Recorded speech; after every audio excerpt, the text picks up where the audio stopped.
પછી બધા કેસ અલગ અલગ છે. હા, પછી તમે જીવતા કોઈથી પાણી પીવડાવ્યું ના હોય તો એ કેસ કાઉન્સમાં આવે જુદો. પછી પાછળથી તો બધા ઓહો બહુ ઓલી ધુવાડા બંધ કરાવે ને આમ. મારું તો દરેક સંતાનને એટલું કહેવાનું છે કે પાછળથી ભલે મોટામાં મોટું કરો, પણ તમને જેટલો ટાઈમ મળ્યો જ ને મા બાપની સેવા કરી લ્યો, પછી નહીં આવે, પછી મોકો નહીં મળે. એટલે જીવતા હોય ત્યારે સાચું હોય ને. કદાચ 2 રાડું નાખતા હોય તો એક રૂમમાં રાખો, સમજા? કદાચ બહુ સહન ના થતી હોય રાડું તો રૂમમાં રાખો, પણ છે તમારા મા બાપ. એને આજે વૃદ્ધાશ્રમમાં મારે મુલાકાત લેવાનું થાય ને એટલે સારું કામ કરે બધા સમાજવાળા. ઓલા કે રદિયામાં રામ છે તે આવું વિચારે જ ને કરે જ કે ડોહાવનું શું થાય બિચારાવનું, ડોહીમાં ક્યાં જાય. પણ આપણા સમાજ માટે એ બહુ ખરાબ કહેવાય.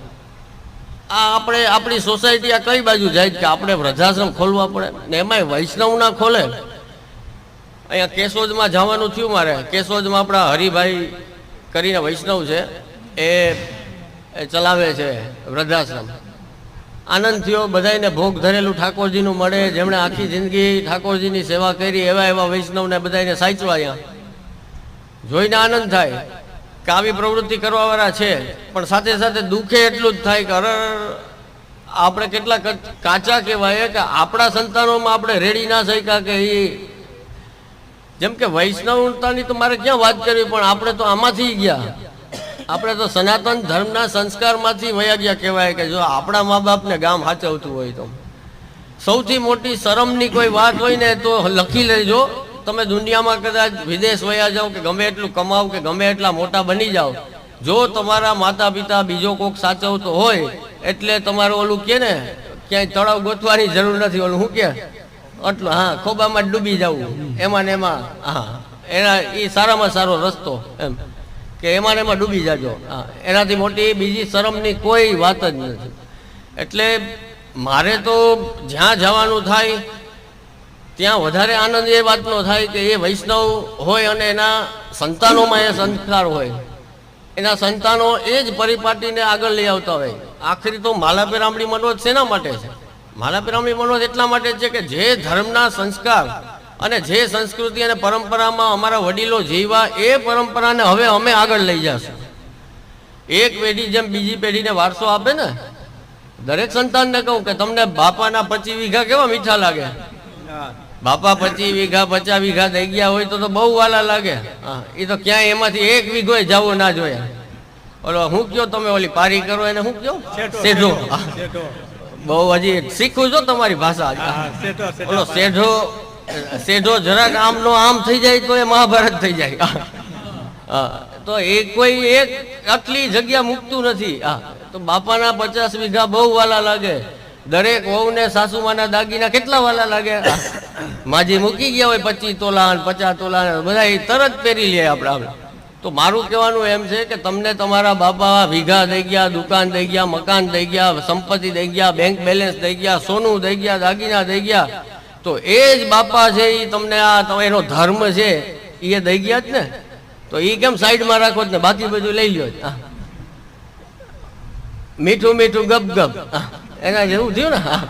હા, આપણે ફાવે એ લઈ લેવાનું, બાકી બાપા શી કરતા એમ ના હાલે. મારે વાલા પચે નહીં. એમાં હું આ પચતું શું કામ નથી એટલે નથી પચતું. ઓલા રાજી ના રહી અહીંયા. ઓલા રાજી કેમ થાય? એ જેમાં રાજી હોય એવું કરો તો એ રાજી થાય. તમારા બાપાને ઠાકોરજી બિરાજતા હોય તો એ ઠાકોરજીને તમે સાચવો તો એ બાપા રાજી. પછી કઈ 10 વિધિ કરવાની જરૂરત ક્યાં રહી? તમારા બાપાને ગામમાં કોઈક 3 જણા હારા સંબંધ હોય ને, તમને ના બનતું હોય ને તો એ બાપાને બનતું ને, બાપા પહોંચી ગયા હવે એને બનતું ને તો એટલા ખાતરે રાખી લઉં એમ રાખો ને તો એ ઓલો બાપો રાજી થાય. સમજ્યા? આ ગણિત આખું આ છે. ગણિત કોઈ સમજાય નહીં. બસ માંડવા નાખો ને સપ્તાહ કરો ને આ કરો ને તે કરો ને હું કેવું મારે હવે. એટલે થોડુંક પ્રેક્ટિકલ વિચારો, થોડુંક મગજ હલાવવાની જરૂર છે કે આપણા માતા પિતા કેમાં રાજી હતા. એને એમ ઈચ્છા હતી કે મારે પાણીનું પરબ બાંધવું તો તમારે બાંધવું જોઈએ.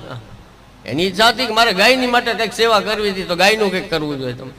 તમારા બાપા જેમાં રાજી છે એવું કરો એટલે ઓટોમેટિક તમારી ઉપર રાજી. તો વૈષ્ણવ હોય એ સહજ રીતે કેમાં રાજી થાય? વૈષ્ણવી આત્મા છે એ કેમાં રાજી થાય? તો જ્યારે આવો હરિગુરુ વૈષ્ણવનો મનોરથ કરો ત્યારે એ રાજી થાય કે હું વૈષ્ણવ છું, મારો આત્મા વૈષ્ણવનો છે. અને આજે જો વાહ, મારા સંતાનોએ, મારા પરિવારે આજે મને યાદ કરીને તિલકનો વાટ કર્યો, કંઠીનો વાટ કર્યો, યમુનાજીનો વાટ કર્યો, ગુરુને પધરાવ્યા, ઠાકોરજીને સામગ્રી અરોગાવીને, વૈષ્ણવને તેડાવીને પ્રસાદ લેવડાવ્યા, ભગવત નામ લેવડાવ્યું, અષ્ટસખાની વાણીનું આપણે બધાએ અત્યારે અવગાન કર્યું, શ્રવણ કર્યું. આનાથી ઉત્તમ મનોરથ બીજો કયો હોઈ શકે? ગતિ જેવી સાધારણ ચિંતા પુષ્ટિ માર્ગમાં છે જ નહીં કે મારા બાપાની ગતિ સારી થાય. બાપાની ગતિની તો હું એમ કહું, ચિંતા કરો જ માં, તમે તમારી પોતાની ગતિની કરો.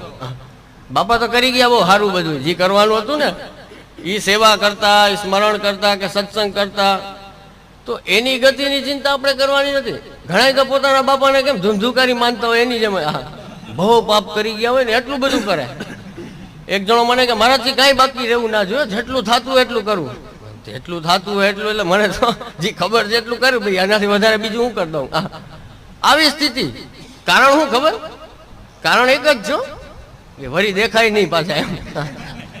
આની પાછળનું ગણિત ઈ છે બધાયનું કે દેખાવા ના જોઈએ પાછા. સમજા? જો ક્યાંક ભૂલે ચૂકે માજી કે બાપા વયા ગયા હોય એ દેખાઈ ગયા તો કેવો ધંધે લાગે. ઓહો, એટલે આમાં એવું છે કે આપણે અહીંયા ગતિ માટેની ચિંતા નથી. હમણાં આપણે શરણાએ સોઈ ગાશું, હમણાં પૂરું થાય ને જય શ્રી કૃષ્ણ બોલશે ત્યારે એમાં આવે માણેકચંદ પ્રભુ કે ગુણ છે મહાપતિત ઉદ્ધારે. મહાપતિ, મહાનમાં મહાન કોઈક પાપી હોય ને એનો ઉદ્ધાર કરવામાં સમર્થ આપણા પ્રભુ છે, આપણા ગોવર્ધન ધરણ છે, આપણા મહાપ્રભુજી છે. તો ગતિની ચિંતા તો છે જ નહીં. એ મહાપતિ જ નતા કોઈ, એ તો ઠાકોરજીની સેવા કરતા, ગાયની સેવા કરતા, વૈષ્ણવની સેવા કરતા, એ હરિગુરુ વૈષ્ણવ બધાની સેવા કરતા. કંઈક નામ સ્મરણ હતું, કંઈક જપપાઠ હતા, કંઈક ને કંઈક એના જીવનમાં હતું. તો એ કોઈ પાતકી ન કહેવાય. એના માટે એ બધું વિચારવાની જરૂર નથી. ગતિની ચિંતા કરવી હોય તો આપણી કરાય. અત્યારે આપણી સ્થિતિ એવી થઈ ગઈ કે આપણાથી કંઈ થતું નથી, તો એ આપણી ચિંતા કરવાની જરૂર છે કે મારી ગતિ કેમ સારી થાય. વડીલો તો હવે કરી ગયા, એ કરી ગયા બધું. તો વાત એ છે કે આ માલા પેરામણી છે એ સંકલ્પનો મનોરથ. કે અમે હવે સંકલ્પ લઈએ છીએ કે અમારા વડીલોના રસ્તા ઉપર, એ ધર્મના રસ્તા ઉપર, એ પરંપરા આપણી જે છે, આપણી સંસ્કૃતિ, એ રસ્તા ઉપર અમે ચાલશું. અને મારા વાલા, જો તમે આ મૂકી દેશો ને તો આગલી જનરેશનમાં નહીં આવે. આ તો પેઢી દર પેઢી આગળ જવાનું છે. આ આપણાથી જ અટકાવી દઈએ તો પછી આવતી પેઢીમાં કેવી રીતે આવવાનું? આ તો તમારે જેમ ઓલો વારસો આપો તેમ આ ધર્મનો વારસો આપીને જવાનો હોય. આ રામ મંદિર બનતું હતું ત્યારે ઘણા એવા આપણા એવા કેટલાય એ કે મંદિરોની શું જરૂર છે એને, મંદિરમાં પૈસા નાખવાની શું જરૂર છે? ક્યાં તારા બાપના લઈને આવીએ? અમારી ઈચ્છા છે ને અમે દે. હા, અમારી ઈચ્છા છે મંદિર બને તો દે અમે પૈસા. હા, તો એ બીજો ઠાવકો થઈને સલાહ દઈએ કે મંદિરની શું જરૂર છે? એક રૂપિયો દીધો ના હોય એ વ્યક્તિએ, તો એ જ બોલતો હોય પાછો. તો એવા હિન્દુમાં બહુ છે આપણામાં. હા, તો એની ઉપાધિ એવી. હવે તમને મંદિરનું મહાત્મ્ય સમજાવું, મંદિર કેમ જરૂરી છે. અને આ તો બહુ જરૂરી હતું. અયોધ્યા વાળું તો થવું જ પડે, ન થાય તો એ ખોટું, થવું જ જોઈએ. હજી આ થવું જોઈએ, મથુરા ને બધું થવું જ જોઈએ. મંદિર શું કામ જરૂરી છે કે આપણે તો 60, 70, 80 ને એવું જે લખ્યા છે એ જીવશું, પછી પૂરું છે, બરોબર? એવું કઈ લાંબુ ઓલા ધ્રુવ પ્રહલાદ જેવું તો આયુષ છે ને. એટલે આજે મંદિર બન્યું ને, હવે એ આજથી આવતી પેઢી, બીજી પેઢી, ત્રીજી પેઢી, 4 પેઢી, 5 પેઢી પછી તમારો છોકરો 6ઠી પેઢીએ અયોધ્યા જશે ને તો અહીંયા મંદિરની ધજા ફરકતી આવી જ. હવે કારણ કે મંદિર બની ગયું ને, એને ઓળખાવવું નહીં પડે કે આ રામ કોણ છે ને કૃષ્ણ કોણ છે ને આ મંદિર કોને કહેવાય, હિન્દુ ધર્મ કોણ. આ એટલે જરૂરી છે મંદિર બધા. આપણે તો અત્યારે હોઈએ ને પછી ના હોઈએ, પણ મંદિર કાયમ રહેશે. એટલે આ ઓળખ છે આપણી. અત્યારે આશ્ચર્યની વાત એ છે કે ખબર નહીં, આપણે જ આપણી ઓળખ ઓલા નિરાતે બેહીને ભૂસવા બેઠા છે. આમ હાવ શાંતિથી બેહી, ઓલું ઇરેઝર હોય ને, શું કહો તમે, રબર, ચેક રબર, એનાથી ભૂસવા બેઠા બધા. હા, કે બધું ભૂઈ નાખીએ. આપણે સંસ્કૃતિ ઓળખાય કેનાથી? તો કે ભાષાથી. ભોજનથી, પહેરવેશ, ભૂસાથી, બોલી, ખાનપાન, આ બધી રીત છે ને એનાથી આપણી સંસ્કૃતિ ઓળખાય. તમે વિદેશમાં જઈને આપણું આ સંગીત કોક ગાય ને એટલે તરત કહેશે કે આ ઇન્ડિયન મ્યુઝિક, આ ભારતનું સંગીત. આપણી કોઈ પણ બોલી બોલો એટલે કહેશે કે આ ભારતની ભાષા છે. કોઈ ધોતી વાળો જોઈ દેખાશે એટલે કહેશે આ ભારતનો પહેરવેશ છે. થાય કે નહીં? ઓળખ એની છે ને, પહેરવેશની ઓળખ છે, ખાનપાનની ઓળખ છે. હવે પેલા તો કેટલા એવા દેખાતા ને ભાભા, બધા ઓલા પાઘડી વાળા ને તોયણી વાળા ને, અટાણે એકેય નથી. જો આમાં ક્યાં એક બાપા છે ટોપી વાળા, બરોબર ને? હવે ધીરે ધીરે આપણે આપણું જ પૂરું કરવા બેઠા. એટલે પહેરવેશ તો ગયો, હવે ખાનપાનમાં મારે બોલવા જેવું નથી કાંઈ. હવે બરાબર, બધા સમજી લેજો. જય શ્રી કૃષ્ણ. શું કેવું હવે? બધા નંબર કાઢે એવા છે. એટલે એ આપણું ભોજન બદલાઈ ગયું, આપણું પહેરવેશ બદલાઈ ગયું, આપણી રહેનસહેન બદલાઈ ગઈ. પછી આવે આપણી ભાષા. તો ભાષા અત્યારની માં બધી છોકરાઓને અમારે તો બહુ મળે, બધા કમ હિયર બેટા, ચનપસ કરો, કમ હિયર. હવે મેં કીધું એને બોલાવ ને, આવું કમ હિયર ભલે 10 વાર શીખાડતું એને, પણ આપણી ભાષા ના આવડતી હોય તો ડૂબી મરવું જોઈએ. જો આપણી માતૃભાષા ના આવડે, આપણી ગુજરાતી ના આવડે તો શું કામનું? તો તમે ગમે એટલો વિકાસ કરો, જીરો છે બધો. આપણું ને આપણું આપણે મહત્વ નથી. જે સનાતન કહેવાય, સનાતન કોને કહેવાય? તો કે બ્રહ્માજીએ સૃષ્ટિ ચાલુ કરીને ત્યાંથી હજી સુધી છે આ 2025 સુધી સનાતન. એનું નામ સનાતન. કે એ ક્યારેય વિખાણો નથી, ક્યારેય ભૂસાણો નથી. કેટલાય ટ્રાયું મારી લીધી, મુગલોએ ટ્રાય કરી લીધી, અંગ્રેજોએ ટ્રાય કરી લીધી, અને અંગ્રેજોએ તો બહુ વ્યવસ્થિત ટ્રાય કરી હતી. મુગલ તો હજી દેખાતા હતા ચોખા, કે તલવાર લઈને જ આવતા હતા ને મંદિરો તોડી નાખતા હતા આપણા. હા, ને ઔરંગઝેબે તો બહુ નુકસાન કર્યું અતિશય. તો એને તો દેખીતી રીતે નુકસાન પહોંચાડ્યું. અંગ્રેજોએ બહુ બુદ્ધિપૂર્વકનું નુકસાન પહોંચાડ્યું. અંગ્રેજોએ શું કામ કર્યું? તો કે એનો એક ઓલો પેલો આવ્યો તો જેને સોંપ્યું હતું ભારતનું બધું, એને એમ કીધું કે મેકોલે કરીને હતો. એ મેકોલે એવું લખ્યું છે કે ભાઈ ભારતને જો નષ્ટ કરવું હોય ને તો એમ ખાલી પૈસા લૂંટી લેશું એનાથી નહીં થાય. સમજાણી વાત? આર્થિક રીતે લૂંટી લેશું, ગમે એટલી સંપત્તિ લૂંટી લેશું, એ રીતે ભારત નષ્ટ નહીં થાય. ભારતને જો નષ્ટ કરવું હોય તો એની બૌદ્ધિક સંપત્તિ ઉપર પ્રહાર કરવો પડશે. સમજા વાતને? એના ધર્મને નષ્ટ કરવો પડશે, એની સંસ્કૃતિને નષ્ટ કરવી પડશે. તો આપણું જે કંઈ છે ને એને નષ્ટ કરવામાં, હવે તમને એક ખાલી ઉદાહરણ આપું. આમાં જે ભણ્યા છે એને ખબર છે, હું પોતે ભણ્યો છું એટલે મને ખ્યાલ છે.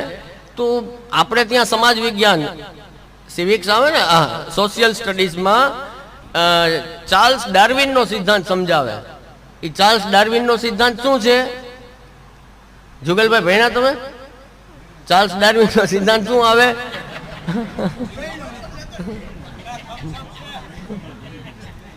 એ એમ કહે છે કે અમને તમને બધા નહીં ભણ્યા હોય એને ખબર તો હશે જ આ વાત, ખાલી આ નામ નહીં ખબર હોય કે ડાર્વિન કહી ગયો છે. પણ એ ચાર્લ્સ ડાર્વિન એવું કહી ગયો, અને એ અમે બધા ભણ્યા ને અમે બધા પરીક્ષામાં લખ્યું ખોટું ને પાસે થયા. એ એવું લખી ગયો કે આપણે બધા વાંદરામાંથી ધીરે ધીરે ધીરે ધીરે ઉત્ક્રાંતિ થઈ અને પછી માણસ થયા. બરોબર? હવે ભાગવતજી કે આપણા શાસ્ત્રો જેને જોયા હોય એને ખબર પડે કે આ કેટલી ખોટી વાત છે, કેટલું ખોટું ભણાવે છે. મેં પોતે નાનપણમાં આ 9th કે 10th માં આવે આ વાત, ડાર્વિનનો સિદ્ધાંત. હવે એ અમે પોતે ભણ્યા ને ત્યારે અમને ખબર હતી, કારણ કે મેં ભાગવતજી ઘરે વાંચ્યા હતા. મને ખબર હતી કે આ સાવ ખોટું ભણાવે છે ને ખોટું લખવું પડશે.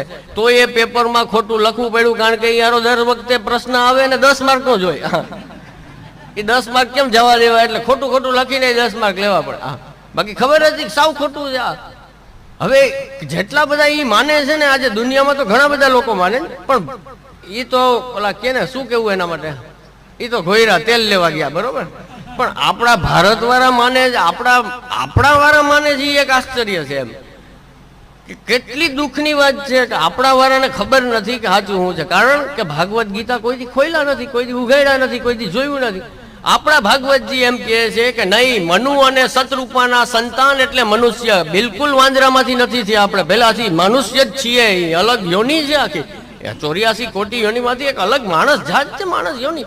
પહેલેથી જ મનુ રાજા અને સતરૂપાના સંતાન એટલે મનુષ્ય. ખોટે ખોટા આપણે વાંદરા કરી દીધા લ્યો. હા કે આપણે બધા વાંદરામાંથી થયા. બિલકુલ નથી થયા વાંદરામાંથી. વાંદરો એક જુદો છે, ચિમ્પાન્જી જુદો છે, બરોબર ને. એ વાંદરામાં 10 જાત છે, એ નોખી છે આખી. માણસ છે એ એક આખો અલગ છે. આ તો એક તમને હું એક્ઝામ્પલ આપું છું, એક ઉદાહરણ આપું છું કે જો કેટલી બધી આખી જેને કહેવાય ગેમ, આખી ષડયંત્ર કે કેવી રીતે ભારતનું પૂરું કરવું, ભારતનું પતન કરવું, ભારતની સાંસ્કૃતિક જે વિરાસત, આપણું નામ હતું નાલંદા તક્ષશિલા, એટલે એ એક ટાઈમની જેને કહેવાય ઓળખ આખી દુનિયામાં, કે જ્યાં જ્ઞાન ને શિક્ષા ને વિદ્યા નો ભંડાર જેને કહેવાય કોણ, તો કે એ નાલંદા વિદ્યાપીઠ, એ તક્ષશિલા વિદ્યાપીઠ, બધા ભારતના નામ હતા. હવે થઈ ગયા કેમ્બ્રિજ ને ઓક્સફોર્ડ ને આ બધા જે નામ છે ને અમેરિકાના, એ બધા પાછળથી થયા છે. આપણું પૂરું કર્યું, આપણા કેટલા પુસ્તકો તો સળગાવી નાખ્યા, કેટલું બધું તો આપણું નષ્ટ કરી નાખ્યું, છતાં એ કંઈક છે આપણામાં એ તાકાત કરી છે, એ ધર્મની તાકાત છે. આ સનાતન છે ને એને વળગી રહેવા વાળા હતા, આપણા આચાર્યો પણ હતા. મુગલ કાળની વાત કરું તો મુગલ કાળમાં આપણા ગુસાઈજીના ચોથા લાલજી ગોકુલેશ પ્રભુ, ગોકુલનાથજીના સમયમાં ચિદ્રરૂપે ઉપાડો લીધો અને રાજાના કાન ભૈરા. બાદશાહ હતો, મુગલ બાદશાહ હતો. એ કે કોઈ આ રાજ્યમાં જેને રહેવું હોય એને તિલક કરવાનું નહીં ને કંઠી પહેરવાની નહીં, જે પહેરે એના ગળા કાપી નાખો, ગળા ઉતારીને આવો. હવે એવું ફરમાન, એમાં આપણા આચાર્યો ને દેવાભાઈ કરી એવા વૈષ્ણવ, હા કે જે કહેવાય એ બધા છાતીવાળા કહેવાય, કે એ ટાઈમે આજથી 400 વર્ષ પહેલા ઉભા રહ્યા અડીખમ કે નહીં તારે માથું ઉતારવું હોય તો ઉતારી લે, બાકી તિલક તો થશે જ ને, કંઠી તો પહેરા હે જ. આવી રીતની જે ટેક રાખી ને, હા ત્યારે જઈને આ જે ધર્મ ટકેલો છે, ત્યારે જઈને આજે 500 વર્ષ પછી આપણે એમ બોલી શકીએ છીએ કે ના હું વૈષ્ણવ છું, હું કંઠીદાર. અત્યારે તો આનંદ છે. જે પરિશ્રમ હતો, જે તકલીફ હતી, જે ઉપાધિ બધી સહન કરવાની હતી, તો આપણા પૂર્વાચાર્યો બધાય, મહાપ્રભુજી ગોસાઈજી 7 બાળકો, એ ટાઈમનું વાતાવરણ તમે જુઓ, માહોલ જુઓ, મુગલ કાળ, શાસન આપણું નહીં, સત્તા આપણી નહીં, વિધર્મીઓ રાજા હતા અને એની નીચે રહેવાનું હતું ને એમાં ધર્મનું પાલન કરવાનું હતું. કેટલું અઘરું. અત્યારે તો જેને કે ને ઓલા આનંદ ને લીલા લેર છે હાવ હિન્દુ ધર્મ વાળાને. તો અત્યારે તો બહુ આખા વિશ્વ લેવલે હિન્દુ ધર્મનું ખૂબ ઓલો કે ને ડંકો વાગે એવી સરસ સ્થિતિ ભગવત કૃપાથી નિર્માણ થઈ જાય. તો હવે તો મારા વાલા બહુ સહેલું છે, ત્યારે તો બહુ અઘરું હતું. અત્યારે તો આપણે આપણો ધર્મ જે પાળવું હોય એ છૂટ છે. તો આવા સારા વાતાવરણમાં, આવા સારા માહોલમાં, અને એમાંય આપણે વિચાર કરવો જોઈએ કે મનુષ્ય થયો, વૈષ્ણવ થયો, તો હવે પછી આવો અવસર પાછો આવશે નહીં. આ તો ખોઈ દેવા જેવું છે.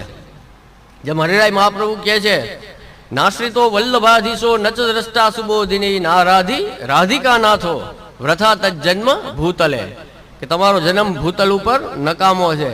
જો તમે ઠાકોરજીની સેવા નથી કરી, જો તમે મહાપ્રભુજીનો આશ્રય નથી કર્યો, પુષ્ટિ માર્ગમાં આવીને વૈષ્ણવ થઈને, માણસ થઈને જો આ બધું ના કર્યું તો વ્રથા જ છે ને. જન્મ આપણો આખો વેસ્ટ થઈ ગયો, નકામો થઈ ગયો. અને એ જ વાત સરળ ગુજરાતીમાં આપણા ભગવદીઓ ગાય છે, અવસરિયા નહીં આવે આવા રે વલ્લભ ગુણ ગાવા રે ગાવા રે. આવા અવસરિયા પાછા નહીં આવે કે દર વખતે માણસ થાવ ને વૈષ્ણવ થાવ ને આ ને ત્યાં, બરોબર ને. અત્યારે બોલી હગો જ ને કે મારે કાંઈ નથી કરવું, એ એટલે બોલી હગો કે માણસ છો. બકરી હોત તો મેં હું બીજું આવત જ નહીં કાંઈ. એ આજી ફોકિયાટી છે ને આપણી અંદર, એ કે નહીં છે, એ પાવર છે. માણસ છો એટલે છે, એ તો ભગવાને બનાવ્યા એટલે. કૂતરું બનાવી દે તો રેકડા રાખતા એક ગલીથી બીજી ગલી, ત્રીજી ગલીએ ના આવે, અહીંયા બીજું કૂતરું હોય પાછું, એ ગરવા ના દે, એ ઉપાધિ પાછું. કૂતરાનું આખું બહુ જુદું રાજકારણ છે પાછું. અમારી પાછળની ગલીમાં બહુ છે એટલે ખબર છે. હા એટલે આ તો માણસ થયા મારા વાલા. આને સામાન્ય ના ગણો, આ કોઈ સાધારણ નથી. આમને આમ ખાઈ પીને રાત વહી જાય ને દી પડી જાય ને હોઈ જાય ને ઊભા થાય ને પાછું ઈ ને ઈ, આમને આમ જીવન વહ્યું જાય. આ કઈ માણસનું જીવન છે? આમ તો પશુ જીવી જાય, કૂતરું જીવી જાય તો મરી જાય 5 વર્ષ 7 વર્ષમાં, એક ઢોરે જીવી જાય તો મરી જાય. તો આપણામાં એનામાં ફેર શું છે? તો તમે એ જ રીતના રહ્યો ને, ખોટા માણસના સમાજ ભેગા શું કામ પડો? માણસ ક્યારે થાય? તમને બીજાનું દુઃખ જ્યારે દેખાય ને ત્યારે સમજો કે તમારી અંદર માણસ આવી. આપણે ઊંચા વૈષ્ણવ ને ભગવદી બની જાય પણ માણસ નથી બની શકતા. આ મોટામાં મોટી સમસ્યા છે. શ્રી મહાપ્રભુજી આજ્ઞા કરે છે કે ધર્માગ્ર દર્શનમ, કે કેવી રીતે લૌકિક જીવન જીવવું, તો કે ધર્મ અને અધર્મનો વિચાર કરીને જીવવું. ગામમાં 4 જણાને બૂચ મારી દો ને પછી ઠાકોરજીને ઇન્ડોરા ઝુલાવો ચાંદીના, તો એની ના પાડે ચોખ્ખી મહાપ્રભુજી. હા, કે એવા દ્રવ્યથી સેવા ન થાય. 4 જણાના તમે ઓલા પઠાણી વ્યાજ ઉઘરાવો 10-10% ને 8-8%, હા, તો મારા વાલા કોઈ તમને સોગંદ નથી દેતું. હું હાથ જોડીને કહું કે એવા રૂપિયાથી સેવા ન કરતા. હા, એવું ઠાકોરજી અંગીકાર નથી કરતા, બિલકુલ તમારું સ્વીકારતા નથી. સમજજો વાત. સારા માણસ બની જાવ ને તો ગંગા નાયા. વૈષ્ણવ તો પછી ભાગ્યમાં હોય તો થાશું આપણે, પણ માણસ અત્યારે તો સારા બની જાવ એટલે ન્યાલ થાય, મોટું કામ પૂરું થાય. એટલે માણસ બનો, પેલા ટ્રાય ઈ કરો, પેલા સીધી વૈષ્ણવ બનવાની ટ્રાય ના કરો, પેલા એક સારા માણસ બની જાઓ. મેં કેટલી બધી માયુ જોઈ છે એવી, અમારી પાસે તો આવતી હોય આશીર્વાદ લેવા. મારો દીકરો કલેક્ટર થઈ જાય, મારો દીકરો IAS ક્રેક કરી દે, જીપીએસસી યુપીએસસી. મેં કીધું હા, મારા આશીર્વાદ છે, હું એને માર્ગદર્શન આપું ઘણું. છોકરો એવો હોય હોશિયાર તો, બાકી હવે 10માં ઠેકાણા ન હોય પાસ થવાના, એ હું યુપીએસસી ક્રેક કરે.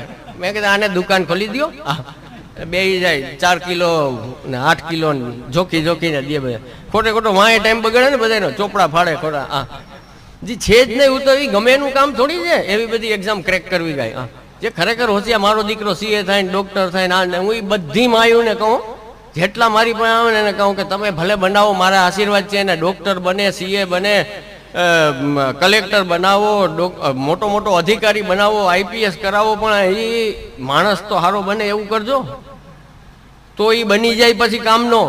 નહીં તો આખા ગામને ઉપાધિ. જો વાત સમજો તમે, જગ્યા બહુ ઇમ્પોર્ટન્ટ છે. કલેક્ટર એટલે બહુ મોટી જગ્યા છે, આખા જિલ્લાનો રાજા કહેવાય. મારે પોરબંદરમાં અમે 27 વર્ષથી કામ કરીએ, લગભગ કલેક્ટર આરે ઓળખાણ, લગભગ આરે. હા, એ કલેક્ટરની જગ્યા બહુ મોટી, બહુ કી પોઈન્ટ કહેવાય. આખા જિલ્લાની જગ્યા આપણે કેટલા બધા કામ હોય ને એની પાસે જવું પડે. હવે ત્યાં જો સારી વ્યક્તિ આવી રહે તો આખા જિલ્લા માટે કામનો, આખા સમાજ માટે કામનો. અને ત્યાં જો ખોટી વ્યક્તિ આવી ગઈ તો ઉપાધિ, આખા જિલ્લાને ઉપાધિ. આ બધી જગ્યા એવી છે. પોલીસ અધિકારીની જગ્યા, કોઈ પણ સરકારી અધિકારીની જગ્યા. મારો દીકરો ડોક્ટર થાય, ડોક્ટર તો થઈ ગયો, પણ કરવત લઈને બેઠો હોય, ગરીબ આવે ને કાપી જ નાખે, તો વિચારો. સારા માણસ બનાવો. સારા માણસની બધે જરૂર છે. જ્યાં જાય ને અહીંયા આખી દુનિયામાં કોઈ કે ને કેની ડિમાન્ડ છે, તો કે હારપની ડિમાન્ડ છે. સારપ જોઈએ, સારપ નથી મળતી ક્યાંય. ગોકુલનાથજી નો પ્રસંગ આવે અત્યારે 400 વર્ષ પહેલા. ગુસાઈજી પરદેશમાં બહાર પધારતા હતા, બધા નાના બાળકોને પૂછે ને, બાળકો તમારા માટે શું લઈ આવું, શું લઈ આવું, શું લઈ આવું. તો ગોકુલનાથજી વિનંતી કરે કે કાકાજી આપ પધારો તો પાછા આવો ત્યારે એક સારો માણસ લેતા આવજો. બોલો, ત્યારે એવી ડિમાન્ડ હતી. 400 વર્ષ પહેલા એવી ડિમાન્ડ હતી. ગોકુલનાથજી આજ્ઞા કરે કે એક સારો અચ્છો ઇન્સાન, કોઈ અચ્છો આદમી લેકે આવ્યો, સારો માણસ હોય તો લઈ આવજો. બોલો, સારા માણસ નથી મળતા. બોલો, હા, બધા ઓલા ન કરવાના બધા વિચાર ને ન કરવાના ધંધા બધા. હા, સારા વિચાર રાખો તો જીવન સારું બને, નહીં તો ક્યાંથી જીવન સારું થાય. વિચાર સારા થવા. એટલે જ અમે ગાયત્રી મંત્રજી કરીએ, બાળકો બધા અર્ઘ્ય દઈએ, દરેક બ્રાહ્મણ દેતા હોય છે. ગાયત્રી મંત્ર બોલીને સૂર્યના અર્ઘ્ય આપીએ ને દરરોજ 3 વખત. એમાં આવે કે સૂર્યના અર્ઘ્ય દેવાનું કારણ શું, તો કે સૂર્ય ઉપર કેટલાય બધા ચડાઈ કરે અસુરો. આખો અગ્નિનો બનેલો છે સૂરજ, એ અસુરો બધા ચડાઈ કરે. બ્રાહ્મણ કોઈ ગાયત્રી મંત્રનો ઉચ્ચાર કરી સૂર્યને ઉદ્દેશીને ઈ જલ અર્પણ કરે છે, તો ઈ જલ સીધું સૂર્યનારાયણ દેવતાને કામ લાગે છે ઓલા અસુરોને મારવામાં. એ અસુરો જલથી મરે છે, અગ્નિમાં નથી મરતા. એ અસુરો જલથી મરે છે. એટલે બ્રાહ્મણનું જલ પહોંચે જ તો સૂર્યનારાયણને મદદ થાય છે. એ હેલ્પના બદલામાં સૂર્યનારાયણ બ્રાહ્મણને આરોગ્ય, આયુષ્ય, તેજ, બલ, સંપત્તિ, આ તે બધું કેટલું લાંબુ લખ્યું છે બધું આપે. પણ એમાં એક શરત મૂકી છે કે આ બધું અર્ઘ્ય આપનાર બ્રાહ્મણને ક્યારે મળે, તો કે ત્યારે જ મળે કે જ્યારે અર્ઘ્ય અમે આપતા હોઈએ ત્યારે અમારા હૃદયની અંદર એક ભાવના હોય કે દરેકે દરેકનું કલ્યાણ થાય, દરેકે દરેકનું સારું થાય, કોઈનું ખરાબ ના થાય. જ્યારે આવી ભાવના હોય ત્યારે એ અર્ઘ્ય કામ કરે, એની ઇફેક્ટ થાય અને એના બદલામાં એ અમને બધું મળે. ને એ ભાવના નથી તો કાંઈ ના મળે. આ ચોખ્ખી શરત. સમજાણી વાત? તો ગમે એ કામ ચાલુ કરો ને તો સંકલ્પ સારો રાખો, વિચાર સારો રાખો. આપણી સમસ્યા શું છે ખબર, રિઝલ્ટ કેમ ના આવે? તો કે આપણે શરૂઆત કરીએ ને, કંઈક ગામમાં નવી શરૂઆત કરીએ ને તો કે આ 4નું ટરી જવું જોઈએ, એ વિચાર પેલા હોય. અરે ભાઈ તારું સારું થાય એ કર ને, તો બીજા 5નું બગાડવા માટે વિચારે છે, એના કરતા તારું સારું થાય એ વિચાર ને. મારું હાલો એમ વિચારો કે બધા એનું ભગવાન સારું કરે ને શરૂઆત મારાથી કરે, બરાબર? એટલી છૂટ તમને. બરાબર, બધાયનું સારું થાય એવું વિચારશો તો તમારું સારું થશે. આખો દી સવારે ઉઠ્યા ભેગા ઓલો આવો ને ઓલી આવી ને ઓલાનું આમ થવું જોઈએ ને ઓલાનું આમ થઈ જવું જોઈએ ને ઓલાનું આમ થઈ જવું. અરે મારા વાલા, હું કામ ખોટો બોજો લ્યો? આટલું વજન લઈને રાતના હુઓ તમે, કેમ નીંદર આવે? મને તેવા 2 વિચાર કરી જાય તો નીંદર નથી આવતી. એને દૂર રાખો, એ બધું વેસ્ટ ઓફ ટાઈમ છે. તમે કોકની હારે ઝઘડો કરો ને એટલે સમજી લ્યો એક ફાઇલ વધી ગઈ તમારી. તમારી જિંદગીની એક જગ્યાએ કામ વધી ગયું. આપણે વૈષ્ણવને તો જરાય પોસાય નહીં. આપણે તો સેવા કરવી, સત્કાર્યો કરવા, સત્કર્મ કરવા, કેટલા બધા કામ કરવા છે, એમાં પોસાય? એ બાંધણું કરવું, ઓલો તો નવરો હોય, હા એ તો હવાના પોરમાં ઊભી જાય બાંધવા, પછી આપણે એની પાછળ પાછળ પાછળ બધો ટાઈમ બગાડવો. આપણો ટાઈમ કિંમતી છે. વૈષ્ણવ ટાઈમ કે વેડફી નાખવાનો થોડી છે.